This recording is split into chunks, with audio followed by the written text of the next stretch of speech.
Hello दोस्तों, NCR readers club में आपका स्वागत है। और आज हम चर्चा कर रहे हैं चार्ल्स डुइक की लिखी book the power of habit book summary के बारे में। और इस बुक को समरी रूप दिया है जितेंद्र सोलंकी रिटायर्ड आर्मी ने। अभी आप हैं जितेंद्र सोलंकी के साथ। चलिए अभी स्टार्ट करते हैं the power of habit. Why we do what we do and how to change. हम जो भी करते हैं वह क्यों करते हैं और स्वयं को कैसे बदलें। चार्ल्स डुइक की लिखी द पावर ऑफ हैबिट एक ऐसी किताब है जो हैबिट से जुड़ी बहुत सारी रोमांचकारी तथ्य की बातें बताती है। यह पुस्तक 100 से भी अधिक शैक्षिक अध्ययनों एवं 300 से अधिक वैज्ञानिकों और अधिकारियों द्वारा दर्जनों कंपनियों पर किए गए शोधों पर आधारित है। हैबिट क्या है और कैसे इसका लोगों में, ऑर्गेनाइजेशनों में और समाज में इसका प्रभाव पड़ता है, कैसे नई आदतें बनाई जाती हैं, कैसे ज़रूरत के हिसाब से आदतों में बदलाव लाया जाए। इन सभी तथ्यों को लेखक इस पावर ऑफ हैबिट में बहुत अच्छे से उदाहरण के साथ बताते हैं। और हम इस पावर ऑफ हैबिट समरी में हैबिट से जुड़ी उन बातों को बताने की कोशिश करेंगे। साथियों, यह पुस्तक आदतों की तकनीकी परिभाषा पर ध्यान केंद्रित करती है। आदतें वे चुनाव हैं जो हम सब किसी एक समय पर सोच समझकर करते हैं और फिर लगभग हर रोज बिना सोचे समझे उन चुनावों को दोहराते रहते हैं। हमने किसी एक बिंदु पर चेतन मन से यह निर्णय लिया था कि हम कितना खाएंगे, ऑफिस में किन बातों पर ध्यान देंगे, कितनी शराब पिएंगे या कितनी बार जॉगिंग के लिए जाएंगे। अब हमें यह सब करने के लिए सोच विचार नहीं करना पड़ता। अब यह सब हमारे स्वचालित व्यवहार का हिस्सा बन गया है। यह हमारी न्यूरोलॉजी का स्वाभाविक परिणाम है। इस प्रणाली के काम करने के तरीके को समझकर हम अपनी आदतों को अपनी जरूरत के हिसाब से पुनर्निर्मित कर सकते हैं। साथियों, ऑथर ने लिखा है कि 34 वर्षीय लीसा की फाइल के अनुसार उसने 16 साल की उम्र में ही शराब और धूम्रपान करना शुरू कर दिया था और उसके जीवन का ज्यादातर हिस्सा मोटापे से जूझते हुए बीता था। जब वह 25 साल की थी तो उसके जीवन में एक ऐसा दौर आया जब उस पर $10,000 का कर्ज हो गया था। कर्ज वसूलने वाली एजेंसियां हाथ धोकर उसके पीछे पड़ी हुई थी। अपने जीवन में आज तक लिसा कभी किसी नौकरी में लंबे समय तक नहीं टिकी थी। उसके बायोडाटा के अनुसार उसका सबसे लंबा कार्यकाल 1 साल से भी कम का था। पर आज शोधकर्ताओं के सामने जो महिला बैठी थी वह एक दुबले पतले पर तंदुरुस्त शरीर वाली महिला थी जिसके पैर किसी धावक जैसे मजबूत थे। चार्ट में उसकी दो तस्वीरें लगी थी। उनकी तुलना में आज वह 10 साल छोटी नजर आ रही थी और उसे देखकर ऐसा लग रहा था कि वह उस कमरे में बैठे सभी लोगों को व्यायाम के मामले में आसानी से पछाड़ सकती है। उसकी फाइल में जोड़ी गई सबसे ताजा रिपोर्ट के अनुसार अब लिसा पर कोई कर्ज नहीं था। वह शराब पीना छोड़ चुकी थी और पिछले 39 महीने से सफलतापूर्वक एक ग्राफिक डिजाइन कंपनी में काम कर रही थी। आपने आखिरी बार सिगरेट कब पी थी? सवालों की एक लंबी सूची सामने रखकर एक डॉक्टर ने लिसा से पूछा। लिसा ने डॉक्टर के सवाल के जवाब में कहा, लगभग 4 साल पहले। तब से मैं अपना 60 पाउंड वजन भी घटा चुकी हूँ और अब तो मैं मैराथन भी दौड़ती हूँ। उसने मास्टर्स की डिग्री लेने के लिए पढ़ाई शुरू कर दी थी और साथ ही अपने लिए एक घर भी खरीद लिया था। यह लिसा के जीवन का सबसे रोमांचक समय था। उस कमरे में बैठे वैज्ञानिकों में न्यूरोलॉजिस्ट, साइकोलॉजिस्ट, जेनेटिसिस्ट और सोशियोलॉजिस्ट शामिल थे। नेशनल इंस्टीट्यूट ऑफ हेल्थ से मिलने वाली राशि की मदद से ये वैज्ञानिक पिछले 3 सालों से लिसा और उसके जैसे 2 दर्जन से अधिक लोगों से सवाल जवाब कर रहे थे। इसमें धूम्रपान की लत से ग्रस्त रह चुके लोगों के साथ साथ अत्यधिक खाने, शराब और अत्यधिक खरीदारी जैसी अन्य लतों से ग्रस्त लोग भी शामिल थे। इन सभी प्रतिभागियों में एक बात समान थी कि उन्होंने अपेक्षाकृत बहुत ही कम समय में अपने जीवन को कई नई दिशा दी। शोधकर्ता उनकी सफलता का कारण जानना चाहते थे, इसलिए उन्होंने इन लोगों के वाइटल साइंस जीवन सूचक लक्षणों का मूल्यांकन किया। उनकी दिनचर्या जानने के लिए उनके घरों में कैमरे लगाए गए और उनके डीएनए के कुछ भागों को एक क्रम में रख दिया गया। फिर उन्होंने प्रयोग के दौरान प्रतिभागियों को स्वादिष्ट भोजन और सिगरेट के धुएं की तेज महक जैसे लालच दिए। वह ठीक उसी समय तकनीकी सहायता से उनके सिर के अंदर झांका और मस्तिष्क में संचालित रक्त और विद्युत आवेगों पर गौर किया। शोधकर्ता यह समझना चाहते थे कि न्यूरोलॉजिकल लेवल यानी तंत्रिक स्तर में पर ये आदतें कैसे काम करती हैं और इन्हें परिवर्तन करने के लिए क्या करना होगा। सवालों की एक सूची सामने रखते हुए एक डॉक्टर ने लीसा से पूछा, तुमने यह कहानी कई बार दोहराई है, लेकिन मेरे कई सहकर्मियों ने तुम्हारी कहानी तुम्हारे मुंह से नहीं सुनी है। अगर तुम्हें ऐतराज न हो तो क्या तुम हमें बता सकती हो कि तुमने धूम्रपान की आदत कैसे छोड़ी। इसकी शुरुआत मिस्र की राजधानी कायरो में हुई थी, लीसा ने बताया। कुछ महीनों पहले ही एक दिन लीसा का पति जब काम से घर लौटा तो उसने लीसा को बताया कि वह किसी और से प्रेम करता है और इसलिए वह लीसा को तलाक दे रहा है। लीसा को अपने पति से मिले धोखे और तलाक को स्वीकार करने में काफी समय लग गया। पहले कुछ दिनों तक वह बहुत दुखी रही। फिर वह पति की जासूसी से लेकर उसकी प्रेमिका का पूरे शहर में पीछा करने और आधी रात को उसे फोन करके बिना कुछ बोले फोन काट देने जैसी हरकतें करती रही। फिर एक शाम नशे में धुत होकर वह अपने पति की प्रेमिका के घर पहुंच गई और उसका दरवाजा पीटते हुए जोर जोर से चिल्लाकर उसका घर जलाने की धमकी देने लगी। लीसा ने बताया, वह मेरे जीवन का सबसे बुरा समय था। मिस्र की राजधानी कायरो में पहले दिन सुबह सुबह लीसा की नींद पास की एक मस्जिद से आती अजान की आवाज से खुली। उसके होटल के कमरे में अंधेरा था। हवाई जहाज की यात्रा से थकी हुई लीसा अंधेरे में ही सिगरेट ढूंढने लगी। उस समय वह मानसिक रूप से इतनी अस्थिर थी कि जब उसे प्लास्टिक जलने की बदबू आई तब जाकर उसे एहसास हुआ कि वह सिगरेट की जगह पेन जला रही है। पिछले 4 महीनों में लीसा कई बार रोई थी। वह मन बहलाने के लिए दिन रात खाती थी और ठीक से सो नहीं पाती थी। इस दौरान वह बहुत शर्मिंदा, असहाय, उदास और क्रोधित महसूस करती थी। ये सब सोचकर बिस्तर पर लेटे लेटे ही उसे रोना आ गया। वह बुरी तरह से टूट चुकी थी। लीसा कहती हैं, मुझ पर उदासी की लहर सी छा गई थी। जीवन में मैंने जो कुछ भी चाहा वह सब टूटकर बिखर चुका था। मेरी हालत इतनी खराब थी कि मैं ढंग से एक सिगरेट तक नहीं जला पा रही थी। लीसा आगे बताती हैं, मुझे लगा कि मुझे अपनी जिंदगी को बदलना होगा या कम से कम अपने एक ऐसी चीज को तो बदलना ही होगा जो मेरे नियंत्रण में हो। साथियों, ये लीसा की जिंदगी का एक टर्निंग पॉइंट था। उसी समय लीसा नहा धोकर उस होटल से बाहर निकली। कायरो की गड्ढों से भरी कच्ची सड़कों पर चलते हुए लीसा ने एक टैक्सी पकड़ी जो कुछ ही देर में एक पथरीली सड़क पर पहुंच गई। स्फिंक्स गिजा के पिरामिड और उस विशाल अंतहीन रेगिस्तान से गुजरती लीसा को पल भर के लिए खुद पर ही तरस आ गया। उसे महसूस हुआ कि उसे जीवन में एक निश्चित लक्ष्य बनाने की जरूरत है, कोई ऐसा लक्ष्य जिसे हासिल करने के लिए उसे सचमुच काम करना पड़े।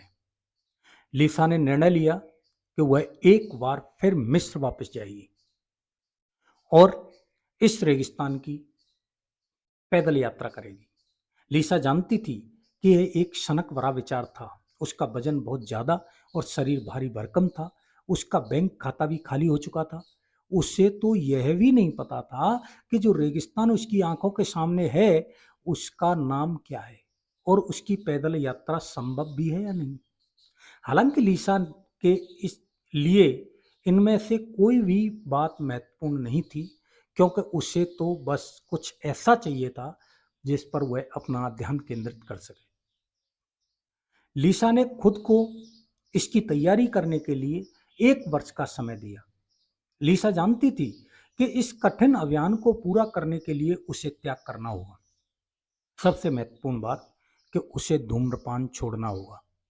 प्रयोगशाला में वैज्ञानिकों के लिए भी लिसा की इस यात्रा की विस्तृत जानकारी महत्वपूर्ण नहीं थी, क्योंकि उनकी दिलचस्पी तो बस लिसा की आदतों में थी। और अब धीरे धीरे वे समझने भी लगे थे कि उस दिन कायरो में धूम्रपान छोड़ने का निर्णय लेकर लिसा अपने स्वभाव में ऐसा बदलाव लाने में सफल हो गई, जिससे उसके जीवन में परिवर्तनों का एक सिलसिला शुरू हो गया, जिनका सकारात्मक प्रभाव उसके जीवन के हर पहलू में स्पष्ट नजर आने लगा। अगले 6 महीनों में लिसा की धूम्रपान की आदत का स्थान रोज सुबह की जॉगिंग ने लिया, जिससे उसकी खाने पीने, नींद और काम से जुड़ी आदतें भी बदल गईं। अब तो लिसा पैसों की बचत भी करने लगी। वह हर रोज अपनी एक कार्य योजना भी बनाती थी और साथ ही अपना भविष्य सुनियोजित करने की योजना भी बनाने लगी। इसके बाद लिसा ने पहले हाफ मैराथन में हिस्सा लिया और फिर वह फुल मैराथन में भी दौड़ने लगी। उसने अपनी उच्च शिक्षा पूरी करके अपने लिए एक घर भी खरीद लिया और फिर एक अच्छे लड़के से उसकी सगाई भी हो गई। आखिरकार उसे वैज्ञानिकों के अभ्यास के लिए चुना गया। शोधकर्ताओं ने लिसा के दिमाग की छवियों का परीक्षण किया तो उन्हें कुछ उल्लेखनीय बातें दिखाई दी। उसके न्यूरोलॉजिकल पैटर्न्स यानी उसकी पुरानी आदतों की जगह कुछ नए किस्म के पैटर्न्स यानी नई आदतों ने ले ली थी। वे अब भी उसकी पुरानी आदतों की न्यूरल एक्टिविटीज देख सकते थे, पर अब उसकी पुरानी इम्पल्सेज मनोवेगों पर नए आवेग हावी थे। जैसे जैसे लिसा की आदतें बदली, उसका मस्तिष्क भी बदल गया। वैज्ञानिकों का मानना था कि लिसा में आए इस बदलाव का कारण कायरो की वह यात्रा नहीं थी और न ही इसका संबंध लिसा के तलाक या रेगिस्तान की यात्रा से था। लिसा ने सबसे पहले धूम्रपान की आदत बदलने पर ध्यान केंद्रित किया और यही उसके अंदर आए बदलाव का मुख्य कारण था। इस अभ्यास में हिस्सा लेने वाले अन्य प्रतिभागी भी ठीक इसी प्रकार की प्रक्रिया से गुजर रहे थे। अपने सिर्फ एक पैटर्न, जिसे प्रधान आदत कहा जाता है, पर ध्यान केंद्रित करके लिसा अपने जीवन के अन्य रूटीन्स यानी तयशुदा आदतों को बदलना भी सीख गई। ऐसा नहीं है कि ऐसे बदलाव केवल व्यक्तिगत स्तर पर ही संभव है। अगर कोई संगठन भी अपनी आदतें बदलने पर ध्यान केंद्रित करता है तो उसमें बदलाव संभव है। साथियों, इस बुक को पढ़ने के बाद मुझे भी अपनी कहानी याद आ रही है। साथियों, जब मेरी उम्र शायद 18 साल रही होगी, मेरे अंदर कुछ ऐसी आदतें थीं कि सुबह बहुत ज़्यादा देर तक सोना, बिना बताए कोई काम नहीं करना। मतलब माँ जब बोलती तो मैं उस काम को करता जहाँ तक कि मैं अपना खाना भी नहीं खाता। तो साथियों, मेरी माँ मुझे बोला करती थी, तुम्हारे सपने जितेंद्र, तुम्हारे सपने सोल्जर बनने के और तुम्हारी आदत ऐसी है कि इन आदतों से तुम सोल्जर बनने के बाद एक दिन भी नहीं ठहर पाओगे सेना में। कैसे पर कर पाओगे तुम एक सोल्जर की जॉब? जी हाँ साथियों, यह मेरी आदतें थी। मैं अपनी खुद की आदतों के बारे में बताता हूँ। लेकिन साथियों, जब मैं एक सोल्जर बना, सेना के रूल्स रेगुलेशन पर वहां पर मेरे सामने आए, मुझे पता भी नहीं चला कि मेरी आदतें कब बदल गईं। देर से उठने के बजाय सुबह जल्दी उठने में बदल गई। कब मैं बताने पर खाना खाने की जगह खुद से खाना खाने लगा। मुझे पता भी नहीं चली, क्योंकि वहां मुझे करना ही करना था। एक प्रेशर था कि सोल्जर बनने का मेरा सपना भी था। मुझे लगता है कि जब भी कोई व्यक्ति अपनी आदतों में बदलाव चाहता है, उसको या तो कोई ऐसी बात हो जो उसके दिमाग को हिट कर गई हो, तो बड़ी आसानी से अपनी आदतों में बदलाव ला सकता है।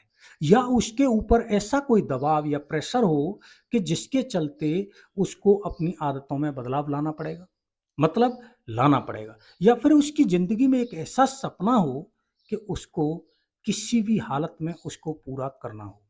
और सबसे महत्वपूर्ण बात, आपको एक डिसीजन लेना पड़ेगा। आप अपने एक डिसीजन से कुछ भी कर सकते हो। साथियों, ऑथर पूछते हैं, आज सुबह उठकर आपने सबसे पहले क्या किया? क्या आप सबसे पहले नहाने गए, या फिर पहले अपने ईमेल देखे, या फिर रसोई घर में घुसकर कुछ खाने को ले आए? आपने अपने दांत नहाने से पहले साफ किए या बाद में? जूते पहनते समय आपने दायां जूता पहले पहना या बायां? घर से निकलते समय अपने बच्चों से आपने क्या कहा? आप अपने अपने ऑफिस जाने के लिए कौन सा रास्ता चुना? ऑफिस में अपने केबिन में पहुंचकर आपने सबसे पहले अपने ईमेल देखे, या सहकर्मी से बात की, या सीधे दिन भर के कार्यों की सूची बनाने में लग गए? दोपहर के खाने में आपने सलाद खाया या हैमबर्गर? शाम को वापस घर पहुंचने के बाद आप अपने स्पोर्ट्स शूज पहनकर दौड़ने निकल गए, या टीवी के सामने बैठकर खाना खाने लगे? साथियों, वीडियो को स्किप न करें, क्योंकि आगे इस वीडियो में आपको बहुत सारा फायदा होने वाला है कि आप अपनी आदतों को किस तरीके से बदल सकते हो, और किस तरीके से अपनी आदतों आदतों में परिवर्तन लाके अपनी ज़िंदगी में बहुत सारा फायदा कर सकते हैं, और बहुत सारी गलत आदतों को आप छोड़ सकते हैं। साथियों, 1892 में विलियम जेम्स ने लिखा था कि हमारा संपूर्ण जीवन केवल आदतों का परिणाम है। दिन भर में हम जो भी चुनाव करते हैं, उनमें से ज़्यादातर सोच समझकर लिए गए निर्णय लग सकते हैं, पर असल में ऐसा नहीं है। वे सब हमारी आदतें हैं। हम क्या खाते पीते हैं, रात को सोने से पहले अपने बच्चों से क्या कहते हैं, पैसे खर्च करते हैं या बचाते हैं, कितना व्यायाम करते हैं, और अपने विचारों पर काम से जुड़ी तयशुदा आदतों को कैसे नियोजित करते हैं। ये सब शुरुआत में छोटी-मोटी आदतें लग सकती हैं, लेकिन समय के साथ इन छोटी आदतों का हमारे स्वास्थ्य, उत्पादकता, आर्थिक स्थिरता और आनंद पर गहरा प्रभाव पड़ता है। 2006 में ड्यूक विश्वविद्यालय के एक शोधकर्ता द्वारा प्रकाशित शोध में बताया गया कि लोग दिन भर में जितने कार्य करते हैं, उनमें से 40% कार्य उनके निर्णयों द्वारा नहीं, बल्कि उनकी रोजमर्रा की आदतों के कारण होते हैं। साथियों, ऑथर इस किताब को 3 भागों में बांटते हैं। पहले भाग में आप जानेंगे कि लोगों के व्यक्तिगत जीवन में आदतें कैसे उभरती हैं। इसमें आदतों के निर्माण की न्यूरोलॉजी के बारे में बताया गया है, और साथ ही यह भी बताया समझाया गया है कि पुरानी आदतें बदलकर नई आदतें विकसित करने की प्रणाली क्या है। उदाहरण के लिए, कैसे विज्ञापन क्षेत्र में सक्रिय एक व्यक्ति ने टूथब्रश जैसी मामूली चीज को बेचने के लिए आदतों का इस्तेमाल करके दांतों की सफाई को राष्ट्रीय जुनून में तब्दील कर दिया। कैसे प्रोक्टर एंड गैम्बल कंपनी ने ग्राहकों की आदतों का फायदा उठाकर केवल फेवरिज नामक एक स्प्रे से ही करोड़ों डॉलर कमा लिए। इसी तरह एल्कोहल एनोनमस व्यसन की मूल आदत पर प्रहार करके कैसे शराब की लती लोगों का जीवन सुधारता है, और कैसे फुटबॉल कोच टोनी डंगी ने मैदान में उपयोगी सूक्ष्म इशारों को खिलाड़ियों की स्वचालित प्रतिक्रियाओं से जोड़कर नेशनल फुटबॉल लीग की सबसे कमजोर टीम का भाग्य पलट दिया। दूसरे भाग में सफल कंपनियों और संगठनों की आदतों के बारे में बताया गया है। इसमें विस्तार से बताया गया है कि कैसे ट्रेजरी सेक्रेटरी बनने से पहले पॉल ओनेल ने संगठन की मूल आदत पर ध्यान केंद्रित कर घाटे में जा रही एल्युमिनियम कंपनी का न केवल पुनर्निर्माण किया, बल्कि उसे डॉव जोन्स इंडस्ट्रियल एवरेज की सूची में सबसे ऊंचे स्थान पर भी पहुंचा दिया। इसी भाग में आप यह भी पढ़ेंगे कि कैसे स्टारबक्स ने हाई स्कूल में पढ़ाई छोड़ चुके एक व्यक्ति की इच्छा शक्ति मजबूत करने की आदतें सिखाकर एक बेहतरीन मैनेजर बना दिया। इसी भाग में यह भी बताया गया है कि कैसे एक अस्पताल की संगठनात्मक आदतें खराब होने के कारण एक प्रतिभावान सर्जन भी मरीजों के ऑपरेशन में बड़ी गलतियां कर सकता है। तीसरे भाग में समाज की आदतों पर प्रकाश डाला गया है।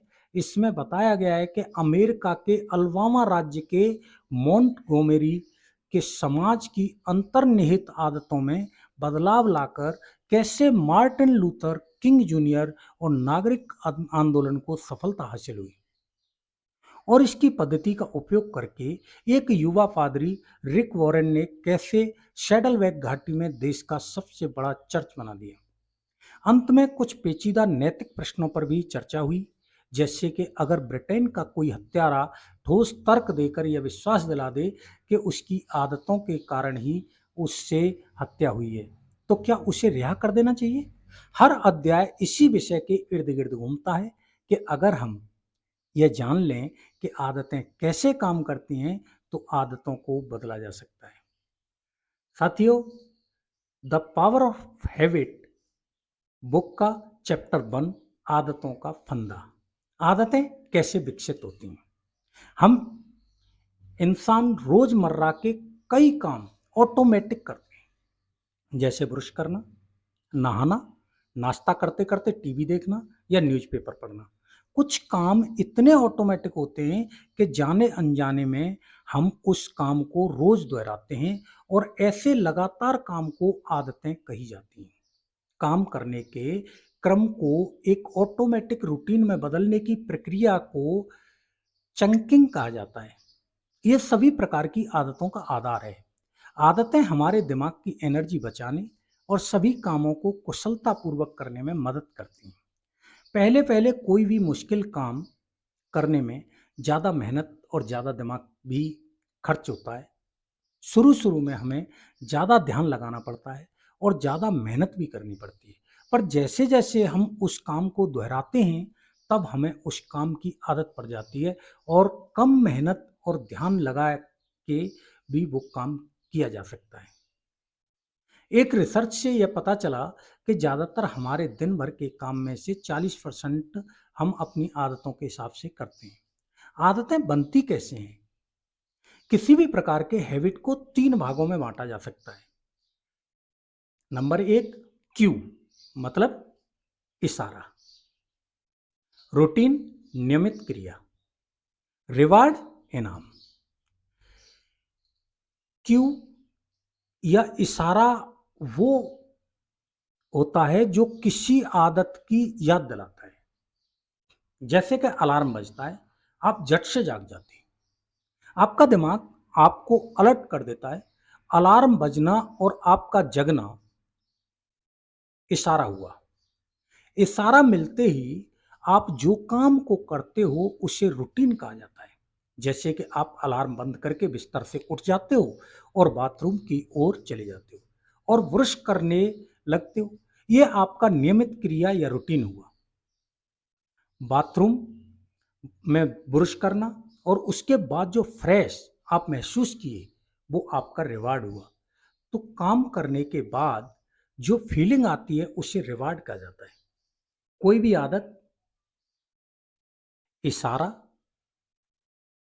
आपकी अ, काम करने की क्रिया और आपका रिवार्ड, इसी लूप में चलती है और ऐसे ही आदत बनती है।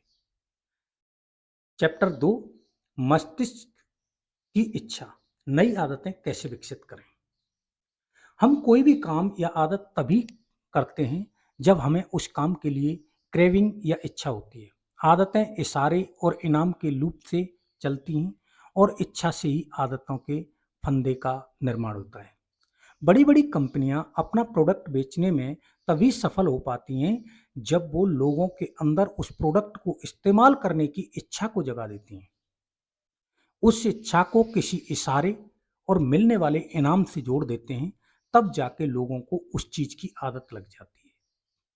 पेप्सोडेंट को जब नया-नया बाजार में बेचने के लिए लाया गया, तब इसे ग्राहकों की उस इच्छा से जोड़ा गया जो ब्रश करने के बाद एक सेहरन और ताजगी का एहसास दिलाती है।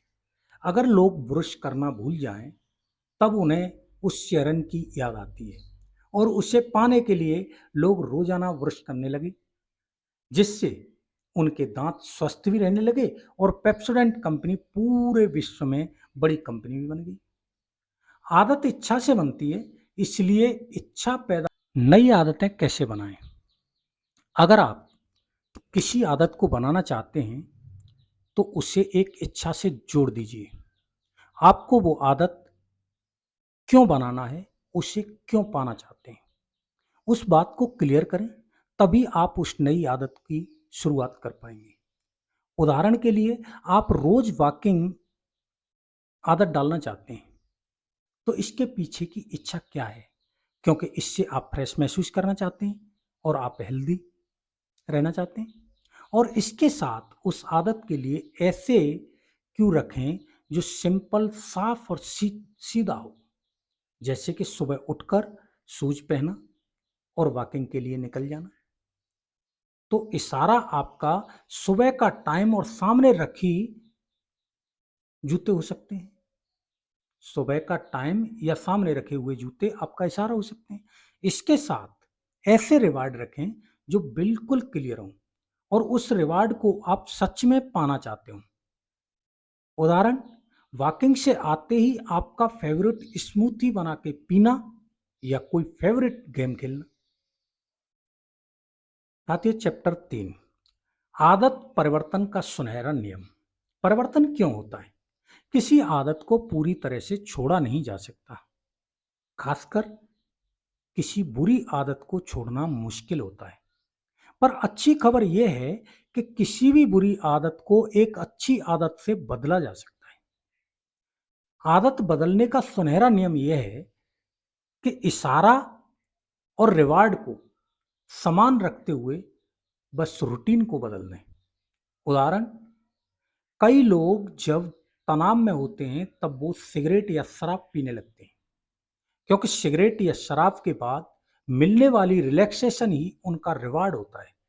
तो ऐसे में जब कोई तनाव वाली परिस्थिति आती है, तब उन्हें सिगरेट या शराब पीने की लालसा होती है।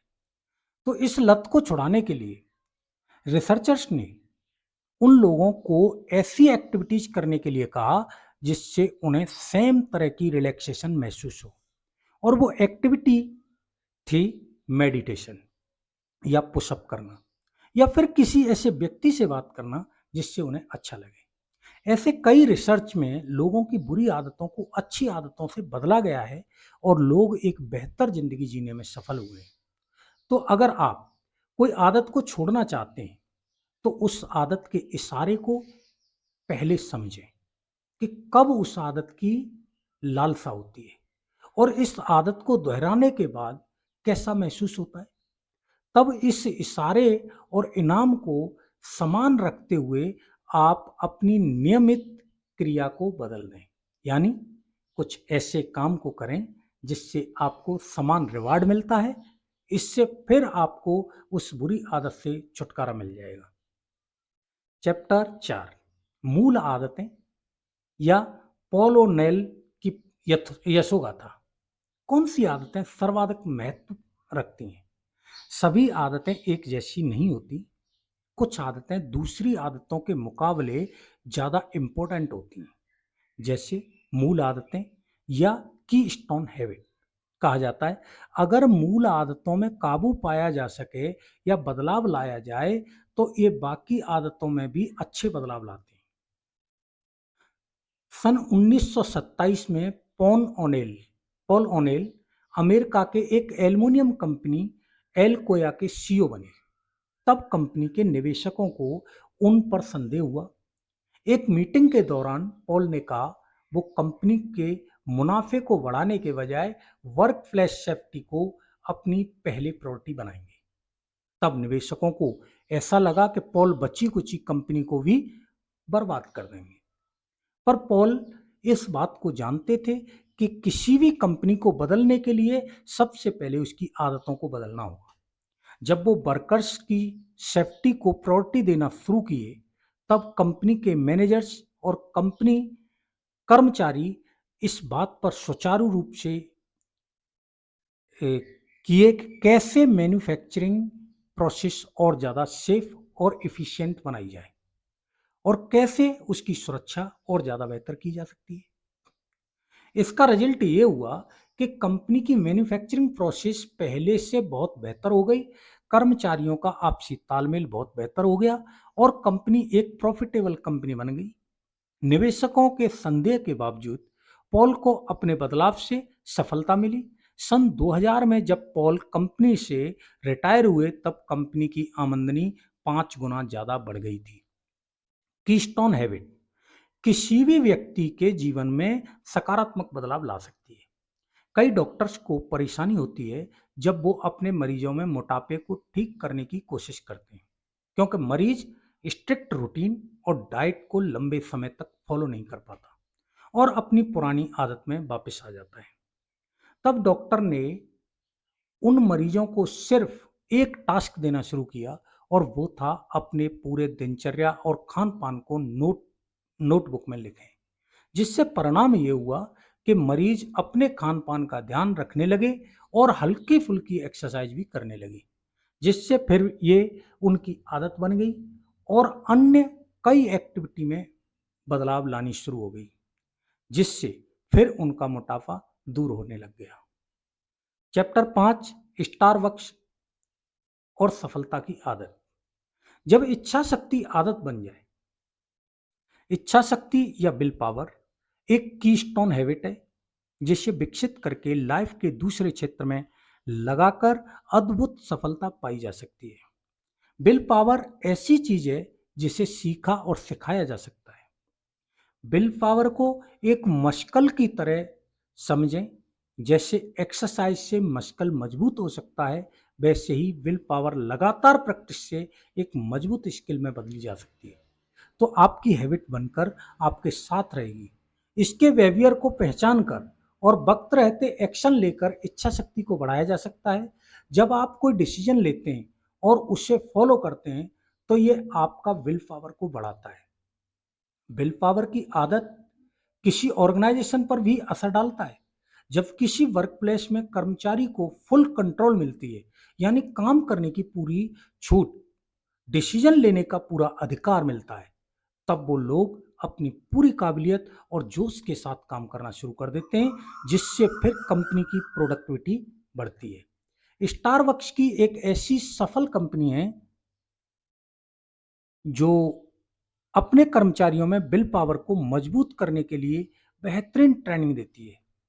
वो यह सिखाती है कि कैसे अपने काम पर फोकस करना है, कैसे अपने इमोशंस पर काबू रखना है। स्टारबक्स ने देखा कि कस्टमर को अच्छी सर्विस देने के लिए एम्प्लॉय में विल पावर और सेल्फ डिसिप्लिन की जरूरत है।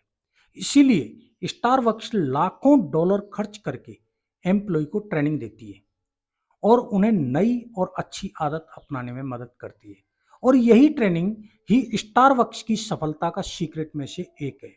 स्टारबक्स के कर्मचारियों के अच्छे बर्ताव के वजह से कस्टमर को अच्छी सर्विस मिलती है। इसीलिए स्टारबक्स सिर्फ कॉफी बेचने के लिए नहीं, बल्कि वहां मिले गुड एक्सपीरियंस की वजह से जानी जाती है। तो रियल बात यह है कि आदतें हमारे जीवन को बहुत जरूरी हिस्सा है। इसीलिए सफल और खुशहाल जीवन जीने के लिए अच्छी आदतों का होना बहुत जरूरी है, क्योंकि जैसी आदत होती है इंसान वैसा ही एक्शन लेता है। इसीलिए खुद में अच्छी आदतों को डालिए। साथियों, विलियम्स ने एक ऐसा विचार दिया जो काफी प्रसिद्ध हुआ कि बदलाव में विश्वास करने के लिए सबसे जरूरी है विश्वास करने की इच्छा, और इस विश्वास को पैदा करने का सबसे महत्वपूर्ण तरीका है आदत। उन्होंने इस बात का स्पष्ट उल्लेख किया है कि जब कोई काम पहली बार करते हैं तो वह हमें काफ़ी मुश्किल लगता है, लेकिन फिर धीरे-धीरे वह हमारे लिए आसान हो जाता है। साथ ही जब हम उस काम का अच्छा अभ्यास कर लेते हैं तो फिर हम उसे यंत्रवत ढंग से या बिना सचेत हुए भी आसानी से कर लेते हैं। ऐसा हम अपनी आदतों के कारण ही कर पाते हैं। एक बार जब हम यह तय कर लेते हैं कि हमें क्या बनना है, तो फिर हम वही बनते हैं जो बनने का अभ्यास करते हैं।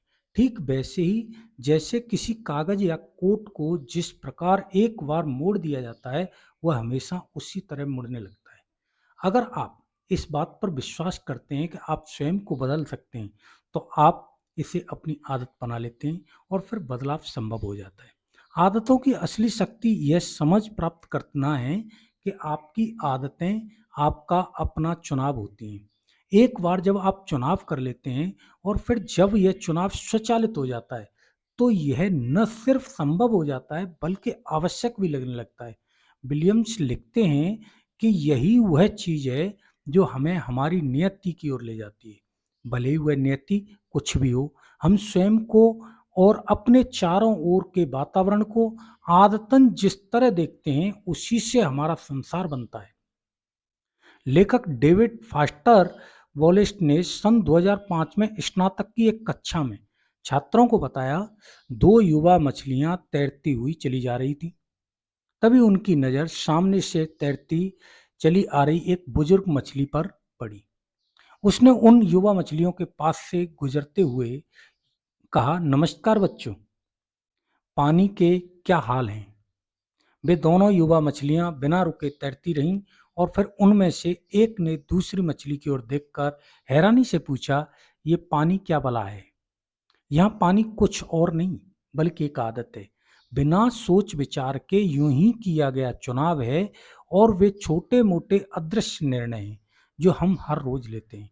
अगर हम इन निर्णयों पर सिर्फ एक नज़र डाल दें तो वे हमें दिखाई देने लगते हैं। विलियम जेम्स ने जीवन भर आदतों के बारे में लिखा और बताया कि खुश रहने और सफल होने में आदतें मुख्य भूमिका निभाती हैं। अपनी सबसे महान कृति द प्रिंसिपल ऑफ साइकोलॉजी में उन्होंने इस विषय पर एक पूरा अध्याय लिखा है। उनका कहना था कि आदतें कैसे काम करती हैं। यह समझाने के लिए पानी की एनालॉजी सबसे उपयुक्त है। पानी अपना रास्ता खुद ब खुद बना लेता है और समय के साथ साथ उसके वेग से वह रास्ता और चौड़ा व गहरा होता जाता है। जब उसका बहाव रुकता है तो वह उसी पिछले रास्ते पर फिर से बहना शुरू कर देता है। अब आप जानते हैं कि आपको यह रास्ता कैसा बनाना है और आपके पास इस रास्ते पर चलने की भरपूर क्षमता है। साथियों, आदतें ही एक सफलता और असफलता में फ़र्क डालती हैं। साथियों, कभी-कभी हम ऐसी आदतें डाल लेते हैं जो हमारे लिए नुकसानदायक होती हैं, जैसे कि हम हमेशा मोबाइल देखना। साथियों, इसके 2 पहलू होते हैं। अभ्यास, एक अभ्यास भी एक पहलू आता है कि अगर हमने मोबाइल देखने की हमने आदत डाल ली। एक तो ये पहला पहलू हो गया और दूसरा पहलू होता है हमने ज़्यादा समय तक मोबाइल न देख के हमने मोबाइल न देखने की आदत डाल ली। साथियों, इसी में होता है बहुत सारे लोग जा टाइम से सुबह समय से न जग के उन्होंने समय से न जगने की आदत डाल ली। दूसरा पहलू होता है कि एक व्यक्ति ने सुबह जगने की आदत डाल ली। तो साथियों, इसमें एक अभ्यास भी होता है। हम अभ्यास भी करते हैं कि अगर हम जैसा अभ्यास करते हैं वैसी हमारी आदतें हो जाती हैं। किसी भी काम को हम लगातार करते रहते हैं तो वो हमारी आदत में आ जाता है। हम सुबह 10 बजे तक सोते रहते हैं, 1 दिन सोएँगे, 2 दिन सोएँगे, 10 दिन सोएँगे, ये हमारी आदत में हो जाएगा। 12 दिन के बाद हम 10 बजे से पहले उठ ही नहीं सकते, क्योंकि वो हमारी आदत में शामिल हो गया। तो साथियों, आदतें कभी भी समाप्त नहीं की जा सकती, आदतें बदली जा सकती हैं। जैसे कि 10 बजे तक सोने हमारी एक आदत पड़ गई है, अगर हम उसी को सुबह 4 बजे या 5 बजे उठ के अपना अभ्यास बना लें कि सुबह 5 बजे उठ के लगातार हम 10-15 दिन तक 20 दिन तक उठते हैं तो हमारी 5 बजे उठने की आदत पड़ जाती है। तो साथियों, आदतों का ही सारा खेल है। हमें आदतों में बदलाव के लिए इस बुक से वो लेनी चाहिए कि ये बुक ने हमें जिस तरीके से बताया है, हमें चार्ल्स ने जिस तरीके से हमें बताया कि हम अपनी आदतों को ऐसे बदल सकते हैं, तो हमें अपनी आदतें बदलनी चाहिए। आदतें बदलने के बाद ही आप सफलता की तरफ बढ़ते हैं। सफलता और असफलता में फ़र्क सिर्फ़ आपकी आदतों का है। साथियों, आशा है आपको the power of habit book summary पसंद आई होगी और इससे आपको प्रेरणा मिली होगी। साथियों, चैनल को लाइक और सब्सक्राइब करना न भूलें। इस बुक में लिखी बातों को और अच्छे से समझने के लिए इस बुक को खरीदने के लिए लिंक डिस्क्रिप्शन बॉक्स में दिया हुआ है। तो साथियों, अभी हम विदा लेते हैं और फिर मिलते हैं एक नई समरी के साथ। Thank you, wish you all the best.